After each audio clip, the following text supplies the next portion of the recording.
in the end. Sorry. Just one question. Do you think this problem is going to return? Should we not look at this problem in the future? I know it's happened once before, although last time it was much quicker fix than that. Yeah, okay. But that was about 4 or 5 years ago, so it's very rare. Actually, It's not our first I guess they want to do an introduction first, and then I'll try to I'll put a little, black to it or something.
So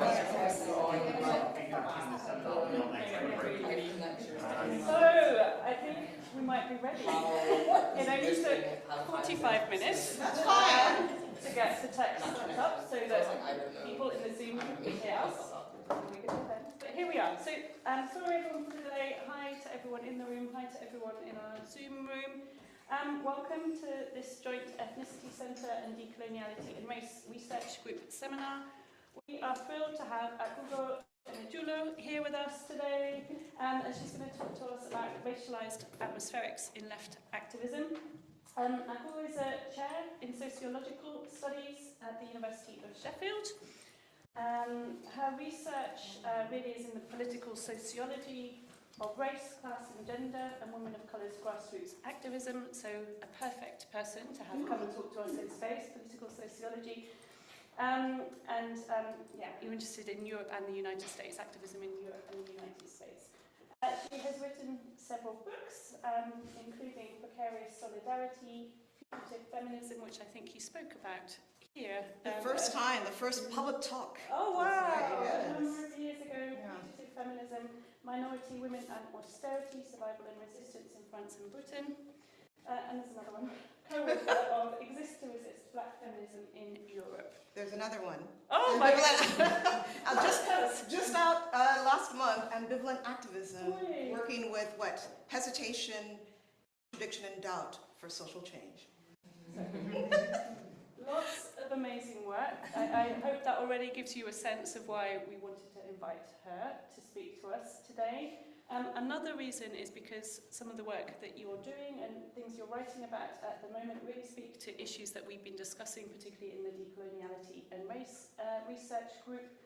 So things like the persistence of racism in activist spaces, which I think you're going to speak to very directly in the talk today.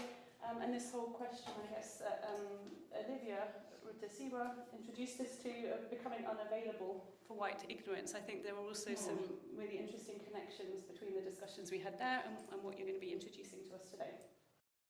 So the talk today is based on another book. But Akwugo has been busy editing this very morning. She wasn't getting kicked out of the office space that we'd prepared for her. It's been an eventful time, I tell you. And you're very close to sending that, right? It's due next week. So thank you for coming at this very busy time. Before I hand you to Akwugo, as we've waited long enough, I think, to hear this talk, just a reminder that rather than the usual drinks and dinner after the Ethnicity Centre seminar, that is the usual model for John's talks. The talk today is going to be followed by a more informal meeting tomorrow at 11 for those of you who can make it. So it's an opportunity to discuss any of the issues that you raise for us this afternoon in a a more informal setting, a chance to raise any other questions as well, I guess, that you think would be interesting to discuss with our visiting speaker. So that invitation was sent to the Decoloniality and Race and Everyday Insecurities groups.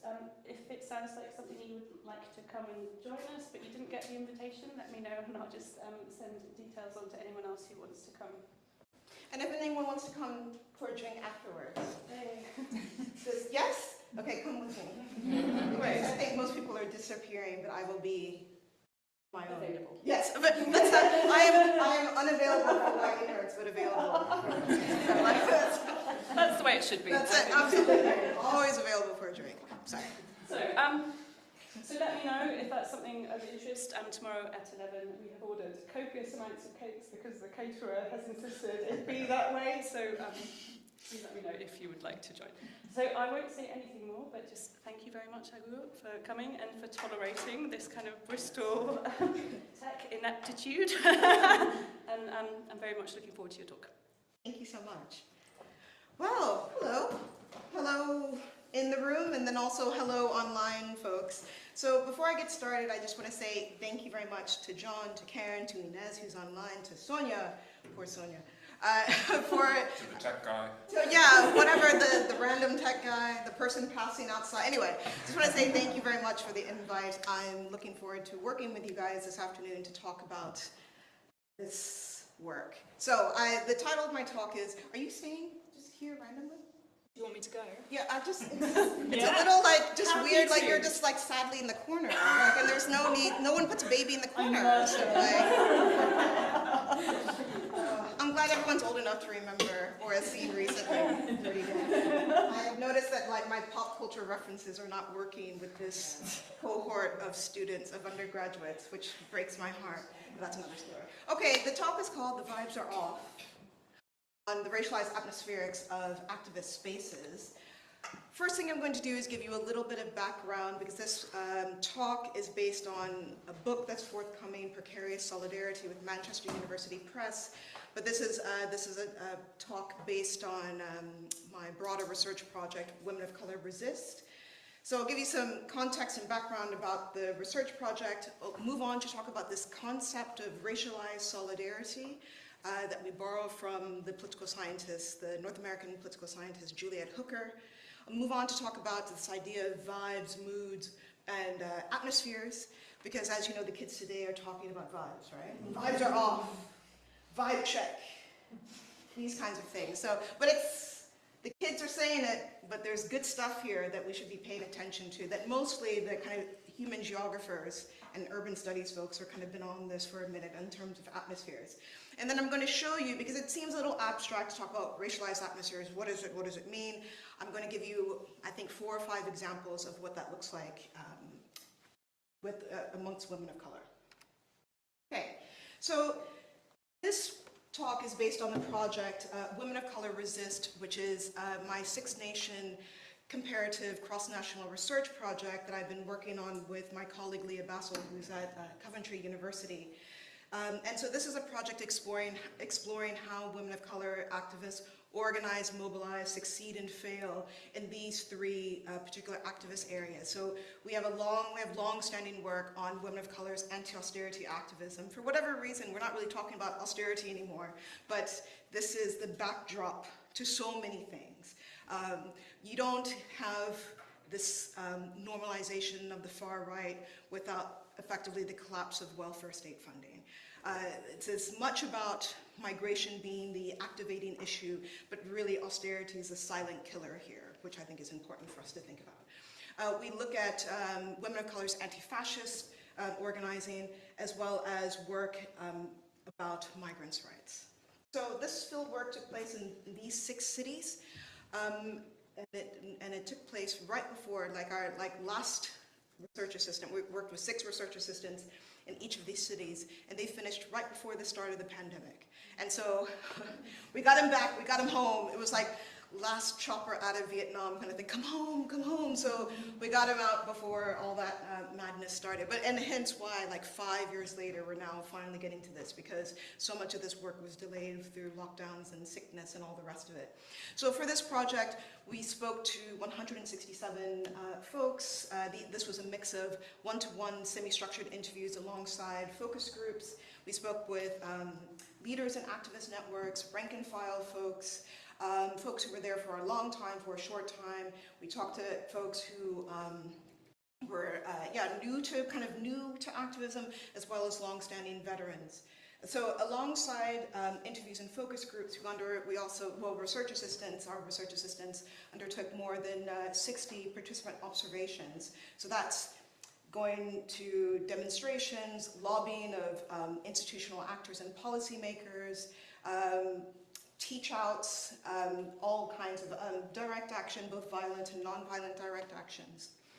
And then on top of this, but I'm not going to talk about it in this talk, is we analyzed more than 250 social media posts. And at this time, this was mostly Facebook, Instagram, and Twitter, when Twitter was still Twitter, not X. And so it was before Elon Musk bought the platform. So just for sake of clarity, when I'm talking about women of color, we mean cis and trans women and non-binary femmes. This is important because folks may or may not identify as a woman, but are read as a woman in public space, and that has a huge impact in terms of how they see and interact with the social world. So that's just something to bear in mind. Okay, boring stuff out of the way. Oh, methods. Okay, let's talk about this. Actually, I'm just gonna move this out of the way so we can see. So one of the things I've always, the thing that I'm most interested in when I'm thinking about activism is how and why does left activism fail? This is what I'm always interested in. So even in the context of Zoran Mamdani winning the mayoral race, woo! That's my mayor. I live in Glasgow. That's right. So that's great. I'm still interested in this, and I've always been fascinated by the concept and practice of solidarity. And so for the purposes of this talk, when I'm talking about solidarity, I'm really discussing political solidarity, which is following the political philosopher Sally Schultz. We're quoting her saying, political solidarity is, quote, a moral relation that marks a social movement wherein individuals have committed to positive duties in response to a perceived injustice. So all that really means, of course, is that political solidarity is all about an individual and a group of individuals who identify a grievance they seek to resolve, even if they themselves are not directly affected by that grievance. So the pro-Palestine demonstrations are probably the best example, most contemporary example of political solidarity. Black Lives Matter movement, for the most part, is a very interesting mix of different kinds of solidarities. And think about political solidarity as distinct from something like social solidarity, which is based on ethnicity, a perceived shared history, language, culture, or civic solidarity when we're thinking about citizens' relationship to each other within a polity. So political solidarity is something different from this. And what I'm particularly interested in solidarity, that it's not guaranteed, right? This is something that has to be fought for. But of course, all of the inequalities and hierarchical relations that exist amongst all of us in everyday life, of course, follow activists into their activist spaces, regardless of how those spaces name themselves. They might be feminists, trade unionists, anti-fascists, but all the issues and problems that we have in kind of normie culture are reproduced, alas, within activist spaces. Normie culture. All right. So nothing but technical language for you guys, just so you know. You can hear me, right? Well, I guess I've now minimized, so it's too late now. So one of the things, part of the reason why I'm so interested in the idea of solidarity is that it's more of like a promise or an ideal, or to maybe to be unkind, kind of like a white fantasy, unfortunately. It's a kind of magical thinking, because we have this sense that there should be an idea of shared fate, or a sense of people understanding, recognizing what a grievance is, building a collective identity, and then taking action to resolve or address that grievance. But the reality of solidarity is something very different. So we might theorize solidarity in terms of this idea of some sort of shared connection, but the reality is different, and Juliet Hooker helps us understand what that reality actually looks like. And so in her great book on, what is it called, Race and the Politics of Solidarity, I think is what it's called. Excellent book. She says, quote, "The social fact of race shapes the practice of solidarity." And so she, alongside, of course, Charles Mills, alongside Gloria Becker, all of your key contemporary theorists of political scientists looking at issues of race, racism, and anti-racism tell us that we know that racism interrupts the practice of solidarity. Charles Mills has a great line in one of his texts where he talks about how white empathy is unable to penetrate black skin. So white empathy stops at the border of white people. And so the idea of a sense of a kind of multiracial solidarity is not possible. It is not possible in, under a racial contract. It is not possible in a racial polity.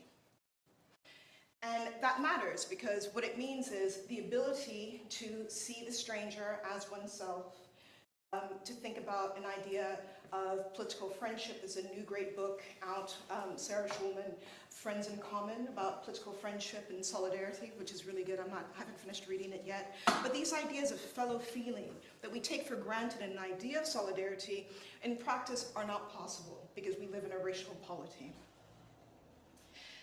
And I think what's important is it's not merely that solidarity is not possible. In many ways, it's impossible because in a context of a racial polity and the racial hierarchy, it is not merely that racialized groups are seen as inferior, but we are seen as non-human. And so outside the boundaries of care and protection that, that being ascribed human connotates or denotes. I never know, connote, denote, I don't know, but maybe denotes? Yes, okay, we're going with that.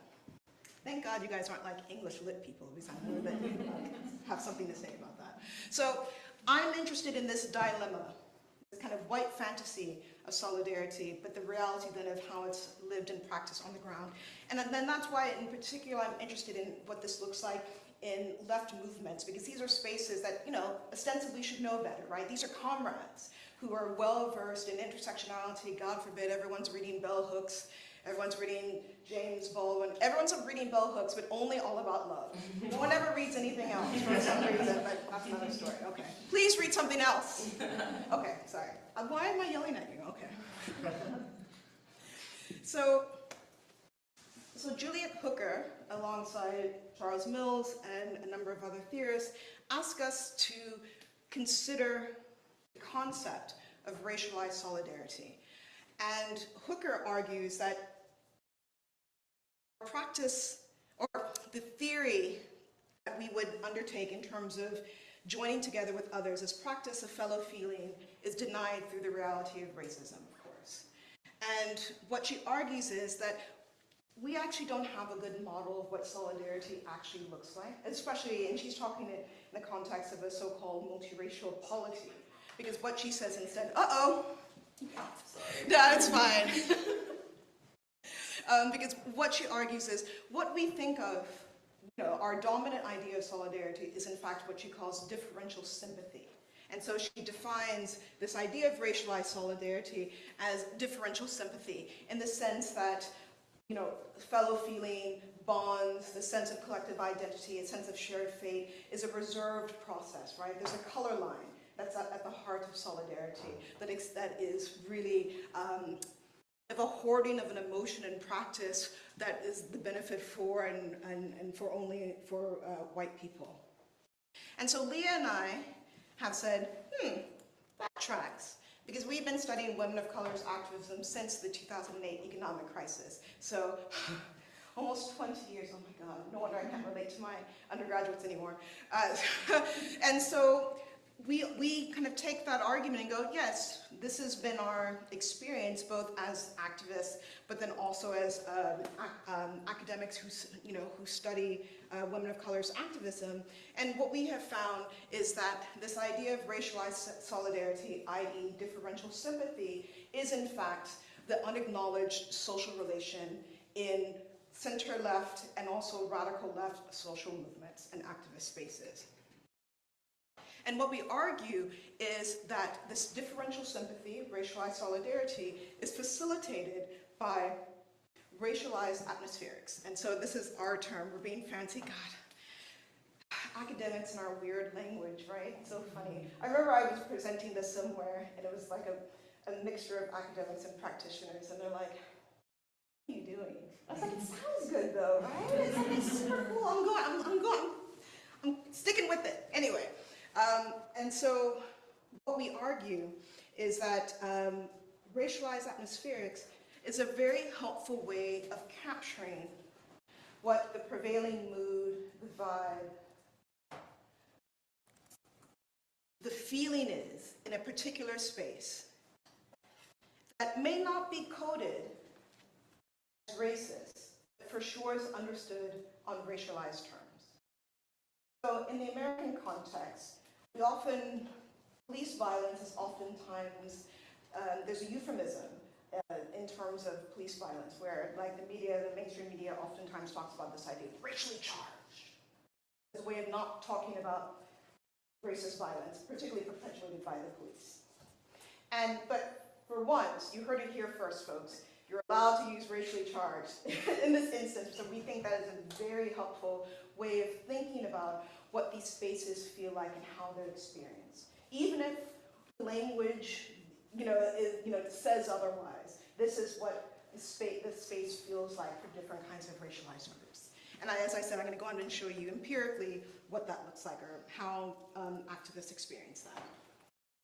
So I want to spend a little time talking about atmospheres. So I think it's a super interesting concept that, as I say, the folks over in human geography and urban studies have been doing some interesting work on atmospheres. And so we draw on Tojo in pink.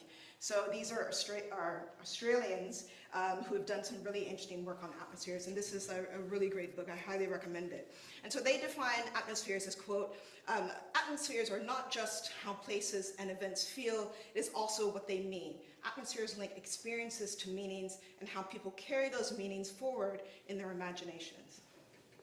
And so atmospheres are really interesting because they are effectively space-time. So we're going to do like some little quantum physics. Actually, that's the extent of the quantum physics, just saying space-time. But it's so funny whenever you see that, because there's like a really difficult book called like Black Quantum Physics or something. And I'm like, oh. So anyway, but that's not what we're doing here, luckily. I want to spare you from that. But when we're talking about atmospheres, we're talking about a mood that is created. That is created through the intermingling of the people in this room's memories, their anticipations, their anxieties of their past, present, and futures. And I think that's a really interesting concept. Like, so in this room, we have created a certain kind of atmosphere, right? Because, we're in this space, this is a university, and so we have to kind of do, like, academic university things where you guys are like, fascinating. Or you're, like, typing on your laptops, and you're being quiet, and you have this look of furrowed brow to show you're concentrating. And then I'm, like, cracking these jokes, and you're like, what is she doing? Sam? Which is kind of like a way of puncturing the mood, right? Of trying to say we should try to be relating to each other in a different way. But the atmosphere that we all create, but what is expected of us when we enter this space, tells us how we should behave, and also tells us how we should feel, right? And that's why oftentimes you're in these kind of spaces and you're annoyed and you're bored and all the rest of it, even though no one has told you to do that. But the atmosphere tells you that's what it is, because normally the space is probably not for you, or you're fighting about something or whatever else. And so the intermingling of past, present, and future, memory, imagination, and anticipation helps structure both who we are and how we relate to each other. But what's really important about atmospheres is that they aren't causal. So atmospheres can't make you feel anything, because atmospheres are us. We're the ones who create it. That is crucial. We're the ones who create this feeling in this room, and we take that feeling with us into the next room, the next one, and the next one. And that creates a certain kind of dynamic. And you can see it here now, right? That atmospheres are one way in which we make meaning in space and time, right? But then you can also see how an atmosphere are not neutral. They're not like objective or whatever, right? It's always, because if atmospheres are created, sustained, and challenged by the people in this room, then your particular histories, particular past traumas, anxieties about the future, that is neutral. And of course, the greatest atmosphere of all is, like, especially talking about this in Bristol, right? These kind of hauntings of the past, particularly the colonial past, right? Do they get Colston? Is he out of the Harvard now? Is he? Museum. Is he? But not in a nice way. He's laying down all graffitied over in the corner of the museum. Oh, good. Okay, so then you clean it up. No, like I did not case him up now. I'll have to go see. Where is he? What museum is he in? I'm sure. And the M shed. Oh, okay. Like I know where that is. I was like, okay. Okay, I need to know. But so a great example, right? Where these histories are always with us, right? We're in this, beautiful area. This is like a gorgeous kind of Victorian neighborhood that's been taken over by the university. We take that atmosphere with us of this city was built on the slave trade, right? The city was built on colonialism, and that infects everything, whether we acknowledge it or not, right? And that then helps kind of create the atmosphere of the space, right? And then of course it's compounded. As you think about, leafy Bristol University, we have St. Paul's down the road. There's very little interaction between these two spaces. There's a super white student body. All of these kinds of things matter in terms of what it means to create an atmosphere. Whether it's acknowledged or not, we carry it within the body. And that's what we mean when we talk about this. And so you can see how a racially charged atmosphere, when nothing needs to be acknowledged, right? There's a sense of discomfort, gestures, silence, staring, gazes, help create a context where people understand whether they are included or not included. And they understand whether they should speak or be silent, whether they should stay or exit. So that's what Leah and I are interested in studying, and as I say, which I will show you. But what I want to do is give you, show you the constituent elements of what a racialized atmosphere looks like, or maybe the components of what a racialized atmosphere might be. Because Leah and I argue that a racialized atmosphere is composed of these sensuous inequalities. I never know whether, again, I'm a native speaker. Sensuous, sensual, we've gone with sensuous, but I mean the meanings are kind of overlapping. But we identify 4 sensuous inequalities in activist spaces, but we argue this is probably relevant in any kind of space that help us understand the nature of inclusion, exclusion, silencing, voice, all of these kinds of things. So the first thing is racial scene, which I think is probably the most familiar to all of us when we're thinking about a racialized atmosphere. And so this is drawn from Juliet Hooker, and what she says is that the visual markers of difference, skin color, hair texture, eye shape, all of these kinds of things, of course, carry a moral significance. They shouldn't, but they do, right? That's the nature of racialization, right? That we assign some sort of meaning, value, purpose to things that don't really mean anything at all. And that is one of the greatest interrupters of solidarity. This is what Hooker argues, that visualizing racial difference stops, for the most part, the transmission of white sympathy. In the American context at the moment, the supplemental nutrition benefits, which we used to call food stamps and is now called SNAP, but essentially it's a supplemental assistance for people who are living below the poverty line, have been stopped because we are in the middle of a government shutdown. Because, of course we are. And part of the ideological work of justifying the starvation of like 42 million households in the US has been a mobilizing of an old ghost, the welfare queen. Something we haven't seen, that kind of pops up every now and again, you know, pioneered by Ronald Reagan in the 1980s, brought back to life by Bill Clinton in the 1990s, and now we see again. And it's the mobilization of the lazy black single mother. The particular visualization in order to win consent for the further erosion of the American welfare state. It's really important because it's that visualization that matters. Because at first it was on like illegal immigrants were getting welfare benefits, but that doesn't kind of fit with at least an American way of racial seeing.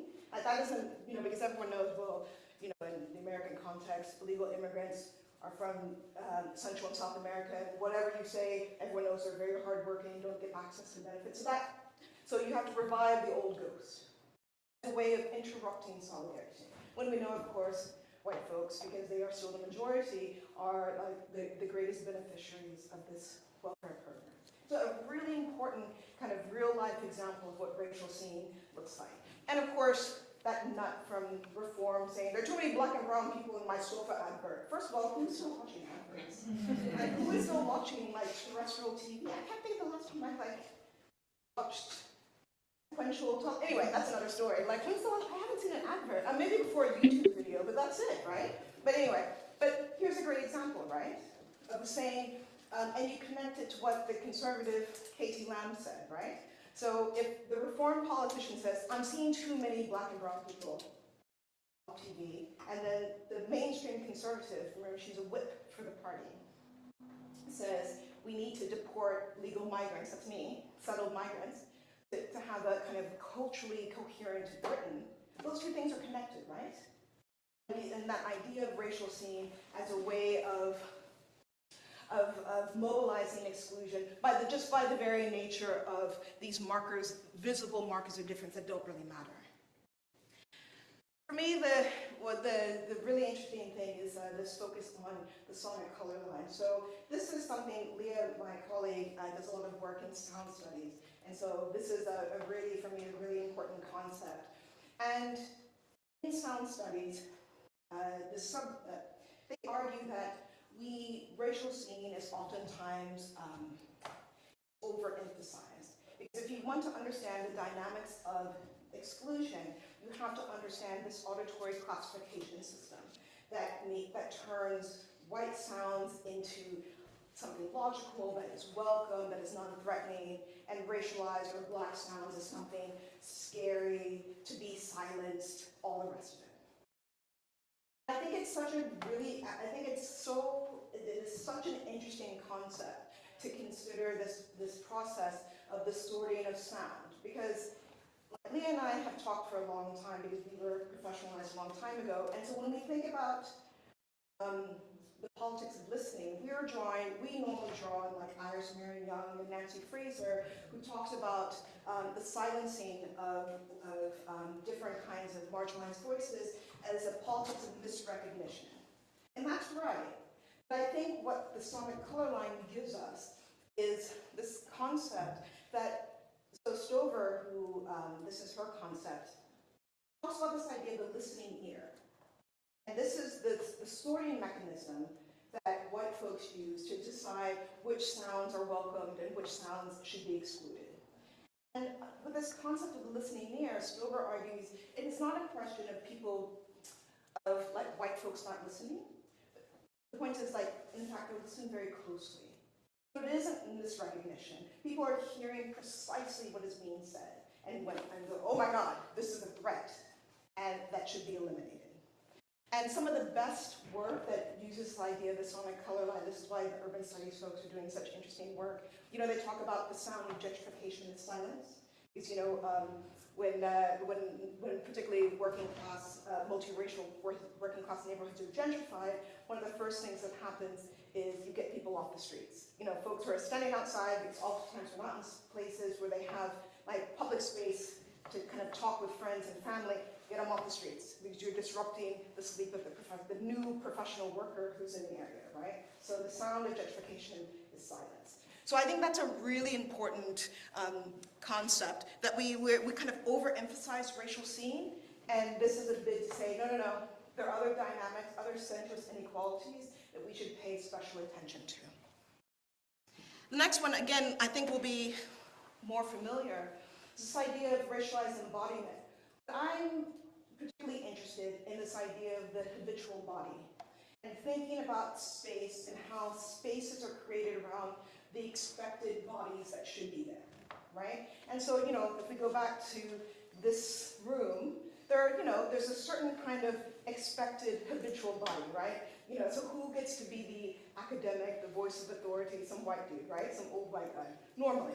Hey, I didn't want to say. I wasn't even looking Take at whatever I can get these days. If only you had some authority. Just a little bit. Like, what's power these days? Essentially, anyway. So I don't want to look, but this guy. Anyway, and I'm very interested. I think that's a really interesting concept about how a space is created around what's expected. And then, so when you have all these different bodies in space, then that becomes a dissonant presence, right? That's deeply disruptive. Just the very fact of being in the room, the space itself is contested. And this is what Nirmal Kaur is talking about in her famous book, Space Invaders. And I think what I love about her book, if you guys haven't read it recently, I think it's like the 20th or 25th anniversary of the book, I think it's last year. She emphasizes the politics of noticing, which I think is so important. So part of what it means to be dissonant in a space is being made to notice your own dissonance. And so this idea of people, like the over-attentive listening, so it's the sonic color line, the white gaze, racial scene, but it's also the awkwardness, the gestures, the looking at me, looking away. All of those things bring to your attention that you are a racialized body in space. And you are made to feel that whether you want to or not. And so you can see how Kaur is in the tradition of Fanon, right? So this is what he talks about when you're interpolated, look, and the inward, right? This is famous, so he's been turned into that, whether he against his wishes, right? And so this is the same process of this idea of racialized embodiment, but thinking about it in terms of how space is created, and then what happens within, what kind of dynamics, kind of sensuous inequalities happen within those spaces that create an embodiment that is against your own wishes. And then finally, drawing on Jennifer Hochschild. I make this joke all the time, but no one can tell me how to pronounce this woman's name. So anyway, I think it's Hochschild. Anyway, so her concept of feeling rules, I think, is super important in activist spaces, because these activist spaces are so already emotionally heightened that it really matters in thinking about what are the unspoken dynamics that structure how the rules in which you're allowed to emote. And in some previous work, I sent one of these to you guys in preparation for our meeting tomorrow. The idea that there are only certain acceptable ways in which women of color are allowed to express emotions. And they have to express emotions in ways where they remain amicable, where white folks don't feel uncomfortable, they don't feel complicit, all of these things. So you're kind of taking care of white people's feelings. And so that's something that's really important in terms of these sensuous inequalities. I'm sure there are more, and maybe in questions we can talk about this, but these are kind of the four main ones that Leah and I decided, found through our kind of analysis. So as I said, I'm going to show you what this looks like empirically, because I know it can be a little abstract, but there's some good stuff here. So, we begin with this Afro-Deutsch climate justice activist, and so she is speaking in Berlin right after the German federal elections, in which the AfD was at one time the third largest party. They are no longer the third largest party, but they're still the kind of the center of gravity in German politics. But I thought this was a really great example of what we mean about just thinking about the vibe of the space, so I'll read it to you. So she says, quote, so you walk into a first meeting, this is of her climate justice group, so you walk into a first meeting and literally only 2 of you are people of color.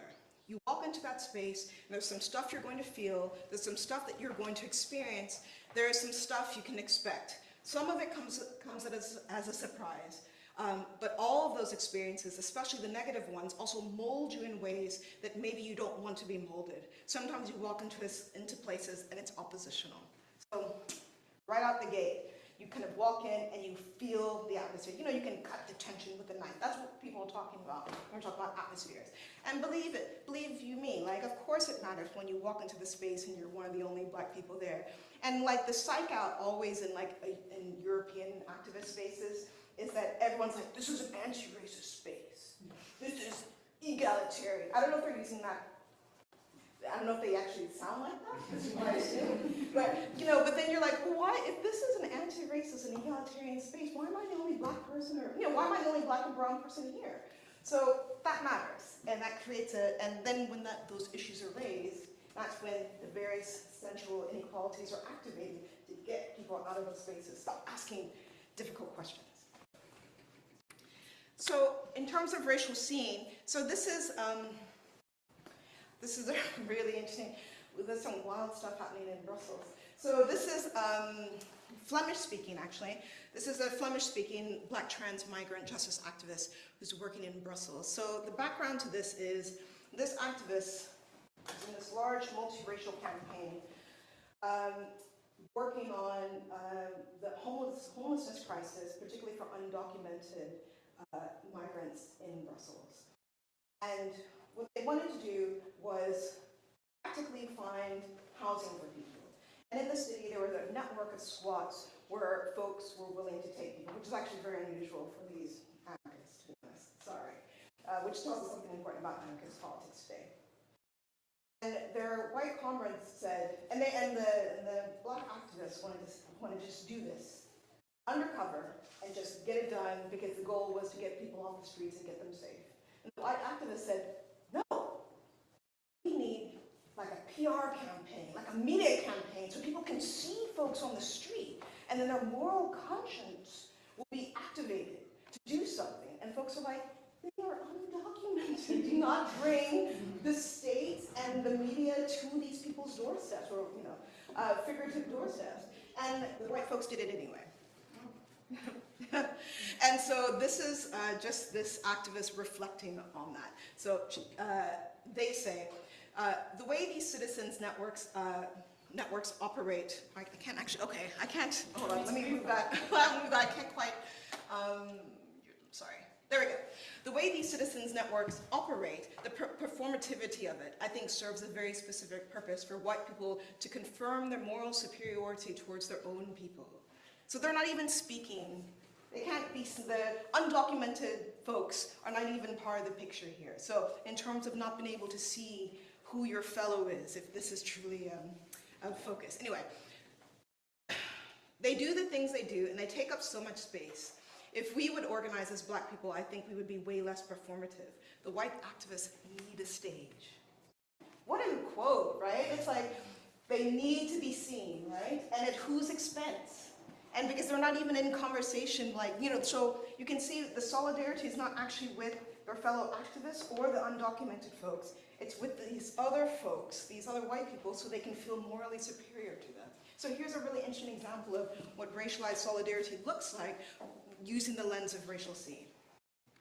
Okay, I love this because France, along with the UK, is like this long-standing case that Lee and I go back to again and again and again because the Afro-French activists are so interesting, they're always so funny. So this is and they also are using all these like big words, but I was like, only the French are talking like this. Anyway, let me quote this. Okay, so this is a feminist activist working in these mixed feminist spaces. She says, quote, in the feminist milieu, white women on paper, they're comrades, but in reality, they aren't really supportive. You can create alliances, you can count on a sort of white guilt, or at least as soon as a non-white woman says something, the white woman will be like, ah, yes, okay. I mean, they're so terrified that someone might call them racist. That's the kind of exoticization of the fetishizing the speech of the subaltern. So she's just like some activist. She's like fetishizing the speech of the subaltern. I love it, the French. Anyway, sorry. It's really, they've spoken. White women go from, we didn't listen to you for years, now we're going to act like everything we say is a kind of sacred speech. Because they don't necessarily do anything to change, which is a thing that's a bit sick. I'm pretty much okay with using it to my advantage, so much the better. Couldn't be clearer, right? And here's where, when we talk about the issues of this is where you can see misrecognition doesn't quite work. Because these white women are listening very, very closely to the point of fetishization, but only to perform listening, but not actually to do anything and to be actually in solidarity with folks, right? So this is, for me, very, very interesting. And this activist is a whole group of Afro-French activists who said, we're out, we're not doing this multiracial organizing anymore, we're going to organize by ourselves because we can't stand this any longer. Okay, I'm almost done because I want to have time. We finish at 4, right? Okay, I've 2 more slides. 3 more. 2. The same words. Okay. Let me show you what racialized embodiment looks like, because I think this really gets to what's at stake through this process that we saw earlier of fetishization and exotification. Exoticization, I think is the French say. So this is a migrant justice activist in Copenhagen, and so she's working in a context where right before the federal elections, where really for the first time properly, you saw a far-right political entrepreneur making true headway in terms of shaping the broader political discourse in the country in that moment.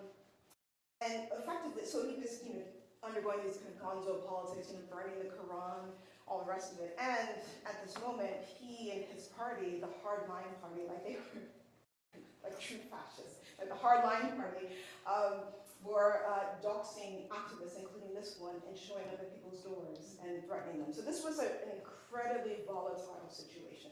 And so it kind of somehow makes all of this worse, that there is key activists were being specifically targeted by the far right, and people had to leave their homes and go into safe houses, all the rest of it. So it's a really difficult situation, and then facilitated by the Social Democrats, the main center-left party, who kind of campaigned and maintained this position, of course, of being pro-welfare and anti-migrant. So it's a very, and so when you see all this stuff about, Trump wanting to take Greenland and like, oh, the poor prime minister, that's her who campaigned as pro-anti-migrant. So you're like, how does it feel? Anyway, sorry, okay. So this activist says this, quote, "You're a woman of color, so people expect you to share whatever experience you have, whatever trauma you have. And so you're in this situation where you're the giver of something, which makes it really difficult to also not internalize some of that and not just automatically think you can only ever give and not just receive stuff. Like, I really want to be able to be seen as someone who actually doesn't know everything.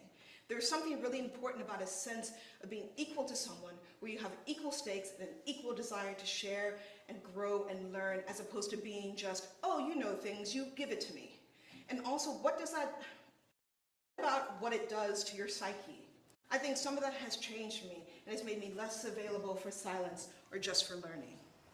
So she's being mined for content, you know what I mean?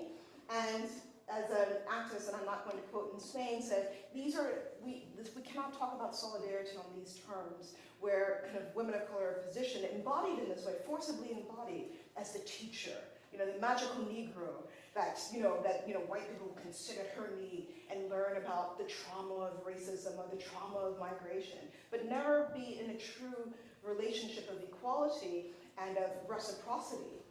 And so we question the idea of, is this what solidarity looks like? And is this the only kind of solidarity that's on offer? And so this tells us something important about this idea of differential sympathy. Because it isn't clear that the activists in her network would be treating their fellow white folks like this, right? And would there be more of a relationship of give and take? So there's something important going on here. Okay, last one. I love this one because it's like double hit. And it says a lot about kind of the British, sorry. So, which I think is actually very important. So this is Black trans LGBTQ activist who's in London, who talks about the having to repress themselves in order to exist in queer spaces, queer spaces, mind you. So where one would think that these kinds of dynamics would somehow be worked through and not present and all the rest of it, guess what? This is the nature of white supremacy. So they left this space, I think, quite angry and embittered by their experience, because I think they expected better. So they say this, quote, "Working in white queer spaces is fatiguing. It's fucking tiring. It's just, I can't be bothered to sit around and be polite. You know, like, they don't actually value incendiary energy and fire and verve and too much life. You got to tamper that down in order to operate. I mean, it's probably because it's British. It is. But you know, they don't want all of that. They want nice, neat, polite, even-toned contributions. And of course, we know this, right? We know that, you know, to be seen as a leader, to be seen as someone respected, all these kinds of things, you have to kind of mimic the dominant ways in which power speaks and operates. And what that does is that's a process of emotional repression. And again, in the literature on this, they also identify this as an emotional color line, that there's some feelings, there's some emotions that are reserved for white people only. And for Black folks to be seen and to be taken seriously, you have to conform to this buttoned up, neat, polite, whatever. It was super interesting. Okay, I'm going to finish. So, even though these spaces are ostensibly egalitarian, anti-fascist, feminist, you name it, the reality is very different. And that is because of the dynamics of racialized solidarity. We know that this racialized solidarity is made possible through the dynamics of racialized atmospherics, through sight, sound, wait a minute, feelings. Well, I gotta hear embodiment and emotions. I don't have to memorize this, I have it written here. So, and that tells us something about how the mood can be mobilized to ensure that some people stay and to force the exit of others. And it's not for this talk, but maybe if you have me back, or maybe if you read the book when it's finally out, we have a whole chapter talking about how women of color, of course, are not just like passive objects in this process. They are agentic subjects, of course, who undertake forms of psychosomatic resistance in ways oftentimes through a politics of refusal, of choosing to leave the space, choosing not to work in coalition, oftentimes with feminist and anti-fascist groups who organize by themselves. So we're seeing kind of this new wave of old school 1970s work, where kind of this refusal of coalition work, which I think is very interesting, and hopefully we can talk about that. So I leave you in this kind of ambivalent space that interesting things are happening, but oftentimes happening that sacrifice women of color. Women of color are not kind of standing by allowing that to happen. More often than not, they're organizing, but deliberately outside and against the white gaze, so oftentimes they don't show up in a lot of work if you're focusing on mainstream activism. So I'll leave you with that. Thank you very much.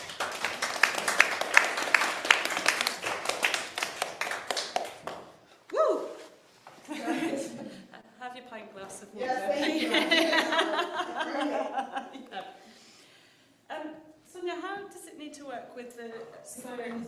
Yes, thinking of questions. Ines has control of the.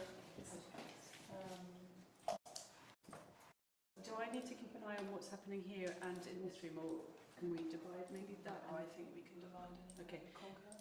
Great. So I'll maybe start with the room and see if we've got any comments, reflections, questions. Anyone here, and then we can pick up and see what we've got from the Zoom crowd. Stop there.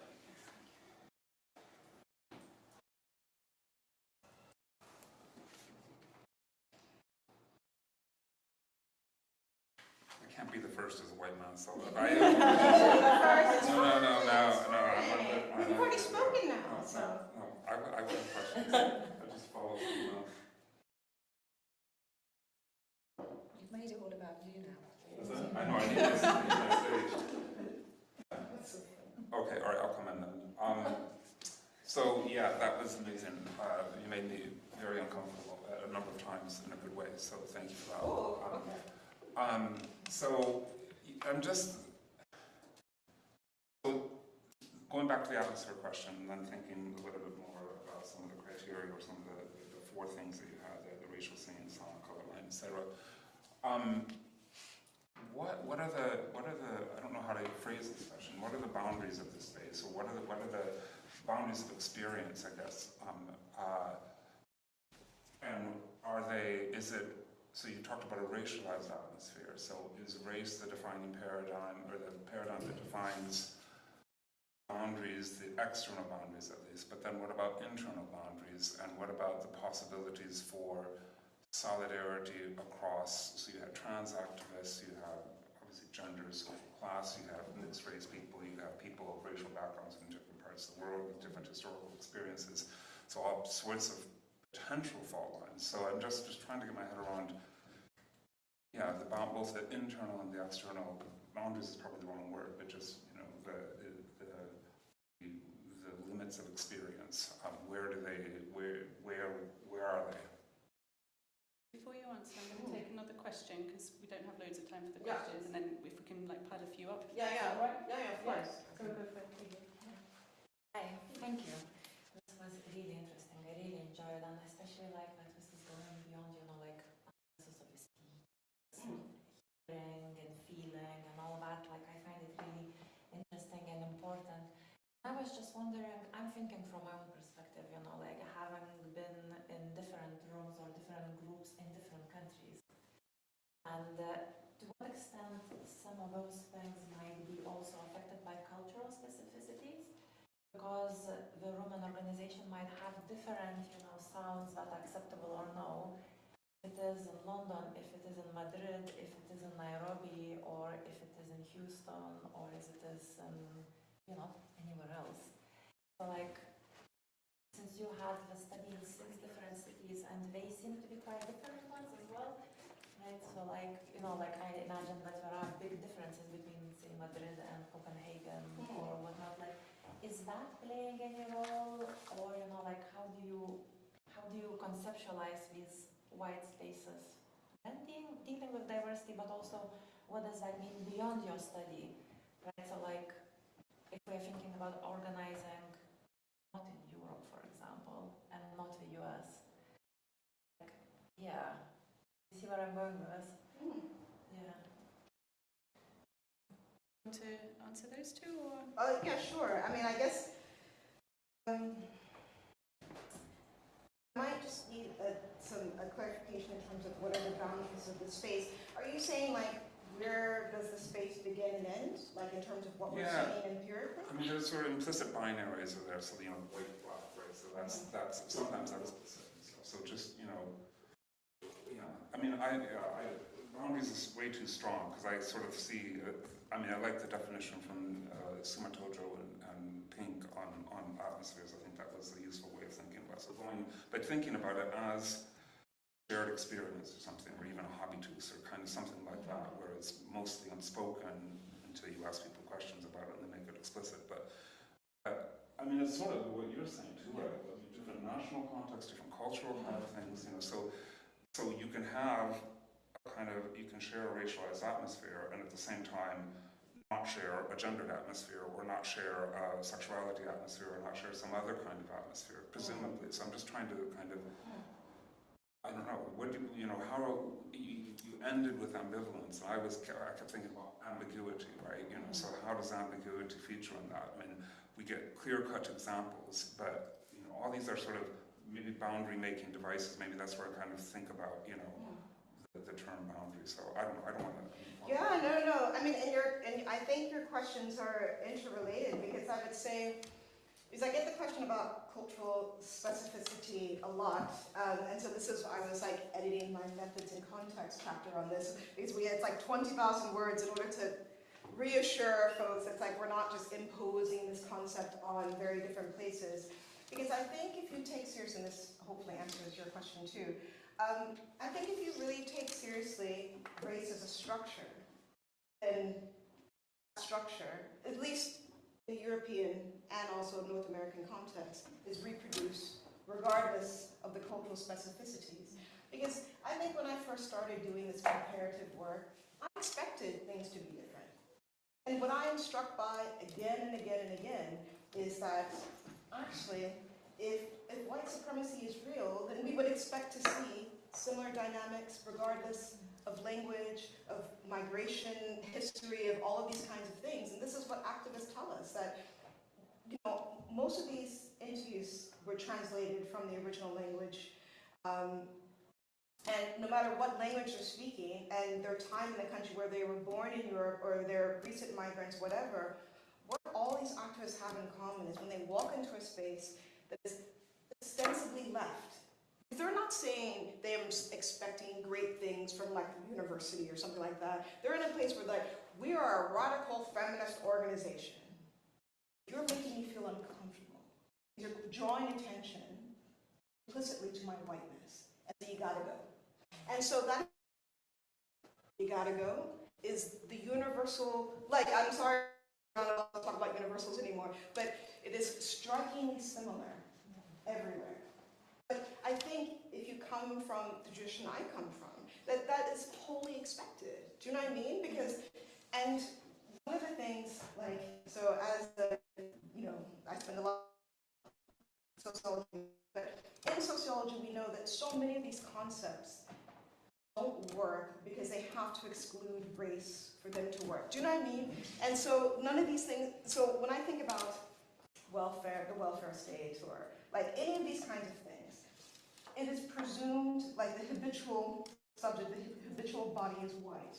And so I think we kind of want to resist this idea that race would be like such a hard boundary that is somehow unable to be crossed, because it says more about social sciences that we understudy this phenomenon, and so we actually don't really understand how it's lived in everyday life. And so I think it's right that we'd say London and Madrid are very different. Not actually, because we didn't choose these places randomly. Like, we chose capital cities. Like, all this stuff matters in terms of who's there, in terms of it being a place of important economic and cultural activity.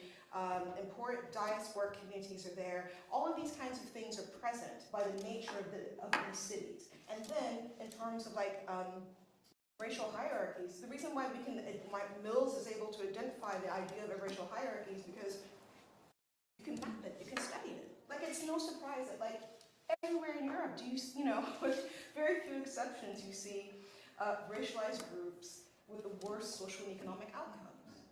How do we explain that? So I guess for me, that's my starting point, is trying to understand that. So in some ways, this should be wholly unexpected. So yeah, and so in terms of other kind of cleavages or schisms or whatever, oftentimes race overwhelms them, and that's why it was important to show you, like, in feminist space, well, feminist spaces are the worst for this, to be honest, but like queer spaces and all the rest of it. At the end of the day, there's a defense of white culture. Like, even if people don't think they're participating, but there's a defense of white comfort, I should say, that I have to admit, I'm surprised to see that reproduced, even in the most radical spaces. So I don't know if that... Yeah, no, like, I think it does. I was just wondering if you were thinking beyond Europe, like... I don't work beyond Europe, and I'm one of those people to say, I don't know, you tell me, but I'm a strictly... You're North America girly, so, okay. Thank you. Is there anything we can just, no one's put anything, but if anyone online wants to ask a question, please do.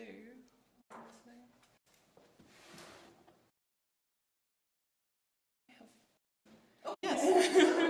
Can I ask more about the psychosomatic resistance part of it? Because it kind of was touched upon in the end. It's a very basic question. I just was curious what else you found with that. I know you mentioned leaving the space. Yes. My brain was slow and didn't quite catch the rest, so I'd love to hear more about. Of course. So is there anything else in the room before we go to resistance? If we have another question. I have a comment, really. Well, so much. It was really interesting. It just made me think of a few people that I know personally. I know from radical groups, and the activists, the organizers, they were white, and they were, yeah, sort of confused by the complaints that they're getting from the media and from people saying that they're white and middle class. Their movement is definitely that, and they were just struggling to solve that issue. So we were just chatting, and then they were just saying, well, it's not our fault. Our doors are open. Everyone can just come in, but they're not coming. So what are we supposed to do with it? And I don't know, the way they put that question already to me sounded a bit like as if they were being oblivious, and it's not that easy to cross that space, to cross that boundary of entering. That's why I was just watching the examples that you were providing, so many trans or people of color entering those spaces, even though it's so difficult. And I think we do not acknowledge that enough as well, because to cross that, I don't really know. That was just a comment. That made me think of that. Yeah, so in terms of somatic resistance, so there are a number of things. So I'm thinking of like a new small book called something like Small Necessary Acts of Resistance, because I guess I'm surprised by what the somatic resistance is that the activists themselves want and demand of themselves and from each other, because they were very clear about saying, look, when we organize by ourselves in our kind of like women of color led spaces, black only spaces, like Asian women only spaces, black trans only spaces, other problems emerge. So these aren't like paradises. No one is saying that, these activists get it right in the spaces they create for themselves. And you see these other issues emerge, particularly around like activism, celebrity, a race, this strange arms race of who can be the most radical, this kind of stuff, who's using the correct language. So we've kind of come full circle in like cancel culture and stuff, which I find very interesting. And what folks activists are saying is like, we have to get back to basics in terms of basic accountability to each other. And that accountability goes hand in hand with like some very basic ideas of care, that we can't expect everyone to be activated all the time. It's not possible. If you have caring responsibilities, if you have mental health issues, it is not possible to have people in this heightened state all the time, because they have and will do and will continue to burn out. And then oftentimes when people burn out and they leave the space, they're never welcome back to again, because you've let us all down your comrades. And so they've lost an important social space. They've oftentimes lost friendships and all the rest of it. And so there was a focus on saying, okay, part of our somatic resistance is to take seriously the idea of joy and pleasure and the idea of taking breaks, and you're not like betraying the struggle because you can't always be at a demo and all the rest of it. That doesn't mean that you kind of don't do things, but it's kind of being clear about what's realistic in this moment of backlash. That's one of the first things. The perennial issue in terms of somatic resistance, if we're looking specifically at white-dominated spaces, is for folks to say, I'm out.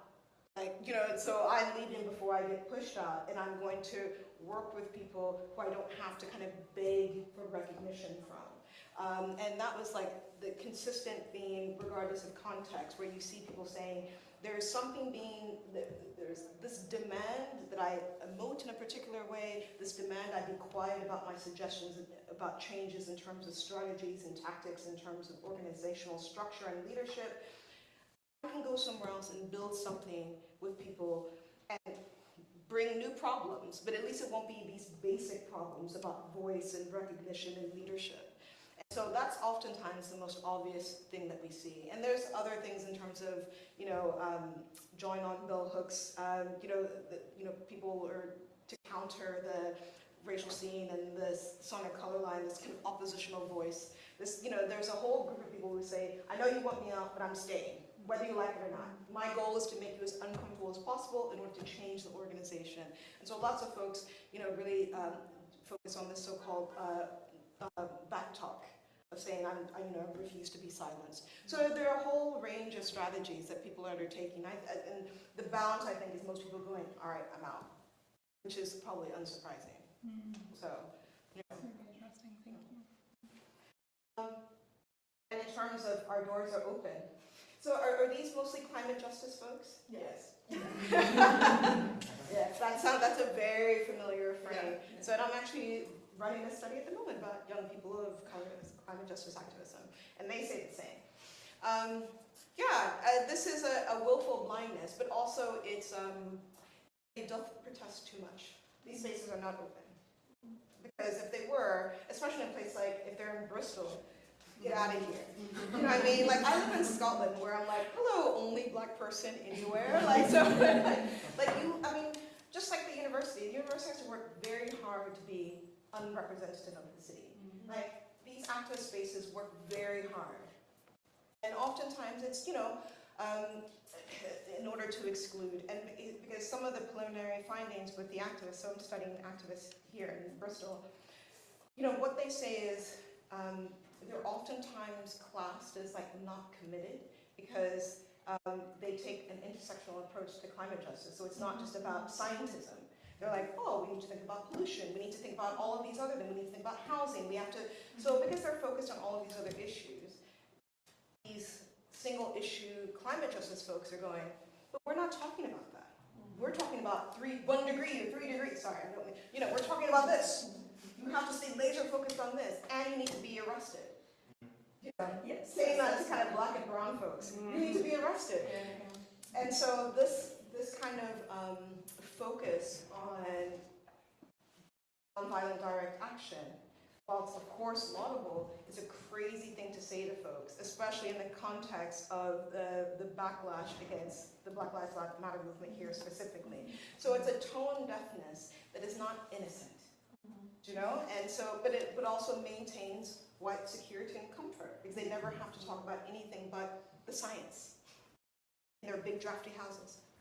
So anyways, sorry, we're doing good stuff. Yeah, sorry, anyway. This is being recorded, I just remembered. Sorry. Should have thought about that earlier. I know, I really should have. I can ask them again now. I'll make one comment with this briefly.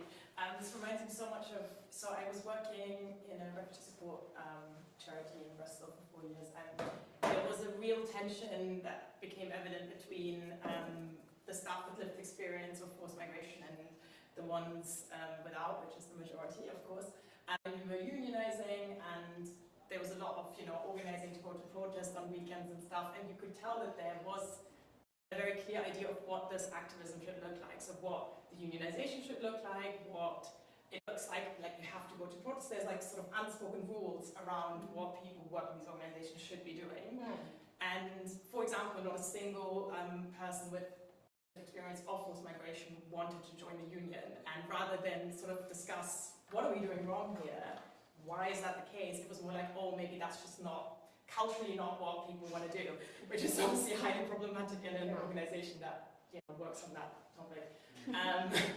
And there was a lot going on. I feel like so much of what you just talked about reminded me of that. Yeah, just like how an organization that is working on that issue, then amongst their staff, there's similar dynamics that are happening.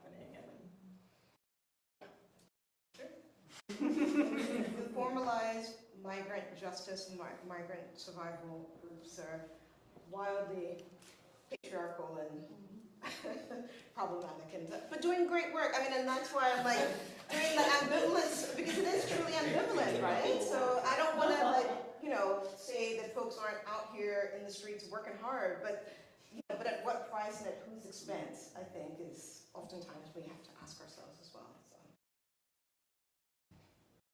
I think I'm going to say it's a good time to wrap things up. I'm going to thank you once again, Akwugo, for coming and speaking to us. Thank you for answering the questions. Thank you to everyone in the room for coming, sharing your questions. Thank you to everyone in the Zoom room. We've got some claps floating around on the screen. Floating claps!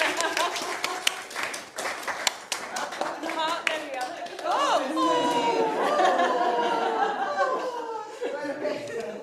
And so just to reiterate, there aren't kind of formal drinks arranged after this talk, but Children. I know. I will take every opportunity to do children. But informally, people are available for drinks. So, thank you, Sonia, especially.